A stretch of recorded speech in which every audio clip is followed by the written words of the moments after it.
नेपाली सेना, सशस्त्र प्रहरी, नेपाल प्रहरी, राष्ट्र सेवक कर्मचारी र शिक्षकहरूको मासिक तलब भत्ता न्यूनतम रु 1 लाख कायम गरिनेछ। नेपालमा घर बसेर केही काम नगर्ने भन्दा बेरोजगार भनेको यो उसमा गर्ने हो क्या सबजना। के अब 1-1 लाख थाप्न ल के म ढल सोर्न जानु पर्यो जस्तो, लोकसेवा भिड्न जानु पर्यो, सरकारी कर्मचारी बन्नलाई ढल सोर्न जानु पर्यो, रोड बढाल्न जानु पर्यो। अब किनभने मैले गर्ने नै त्यही हो, मलाई केही आउँदैन अरू।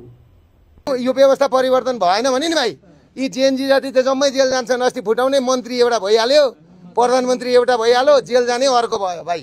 बुढो मुला ठ्याक्कै मिलाउँछ त कि काला जादु गर्छ कि मन्तर सन्तर फुकेर हान्ने गर्छन् कि बुढो यार, कि आफै गराउँछन् कि ठ्याक्कै मिलाउँछन् त जे पनि मुला कि बोक्सो हो कालो जिब्रो छ कि क्या बुढोको। हेर्नुहोस् यो के हो, यहाँ देखौँ के हो यो, हेर्नुहोस् तपाईँ तलब मात्रै खाने कि स्कुलको पनि हेर्दा यो यसको तलब खाने होइन नि यसको। यो मिडियालाई चाहिँ कसले बोलाएछ हौ मान्छेले, कमेडी गर्छ त त्यस्तो स्कुलभित्र चाहिँ कसले बोलायो यसलाई। अनि बुढो के भन्छ यसको खाने होइन नि तलब, त्यसको त अघि कुन चाहिँले खाएर हानेर गइसकेको छ। अब के गर्छौ तिमी, यो मिडियालाई चाहिँ कसले बोलाउँछ क्या हौ। सर यहाँ कन्डम भेट्यो भनेर कसले बोलायो।